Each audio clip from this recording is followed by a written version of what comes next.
Bonjour, ce prochain mercredi commencera le carême, cette période qui nous est offerte pour préparer Pâques.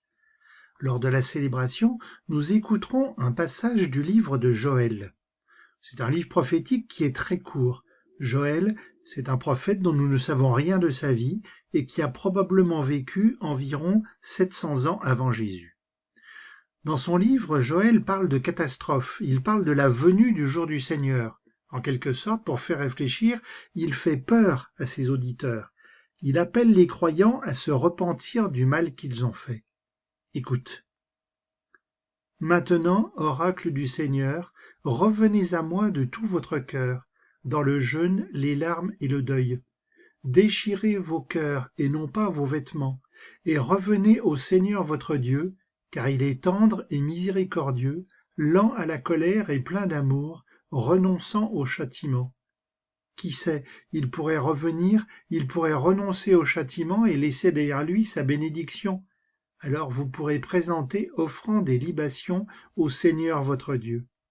Sonnez du cor dans Sion, prescrivez un jeûne sacré, annoncez une fête solennelle, réunissez le peuple, tenez une assemblée sainte, rassemblez les anciens, réunissez petits enfants et nourrissons.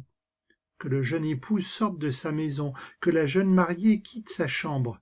Entre le portail et l'autel, les prêtres, serviteurs du Seigneur, iront pleurer et diront « Pitié, Seigneur, pour ton peuple, n'expose pas ceux qui t'appartiennent à l'insulte et aux moqueries des païens.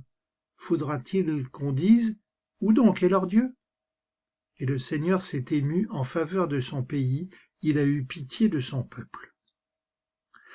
Alors tu as bien écouté, l'oracle de Joël parle de se tourner vers Dieu.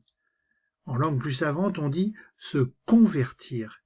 Et c'est bien de cela dont il s'agit pour le carême. Cette période devrait être pour chacun d'entre nous une période où nous nous tournons davantage vers Dieu, beaucoup plus que d'habitude, où nous le prions, où nous écoutons sa parole et surtout où nous la mettons en pratique. Et cette démarche, nous dit Joël, est une démarche qui doit être personnelle. Chacun de nous est invité à se convertir, à changer son cœur. Alors, ce qui peut sembler étonnant, c'est que cette démarche de conversion, selon Joël, doit se faire dans la joie. C'est une fête pour chacun. On n'y pense pas toujours, mais le carême doit être joyeux. Non pas parce qu'on fait des efforts, mais parce que ces efforts nous rapprochent de Dieu. Tu connais peut-être l'expression. Quelqu'un qui est maigre, qui est tout triste, on dit que c'est une face de carême. Eh bien justement, nos faces devraient montrer la joie. C'est d'ailleurs ce que Jésus dit aussi dans l'évangile qu'on étendra à la célébration. Et la joie, c'est aussi de savoir que Dieu nous pardonne nos erreurs, qu'il se réjouit lorsqu'on se tourne vers lui. Alors, bon carême.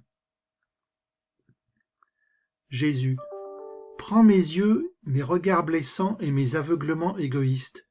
Donne-moi tes yeux pour m'émerveiller comme toi. Prends mes mains si souvent paresseuses et querelleuses. Donne-moi tes mains pour partager et servir, pour travailler et pour bâtir. Prends mes lèvres gourmandes et médisantes. Donne-moi tes lèvres pour bénir et remercier, pour sourire et chanter. Prends mon cœur avec ses duretés et ses colères. Donne-moi ton cœur pour faire la paix, pour donner sans compter, pour te reconnaître dans le frère le plus appauvri. Jésus, accorde à mon âme de vivre de toi et de toujours éprouver la douceur de sa présence.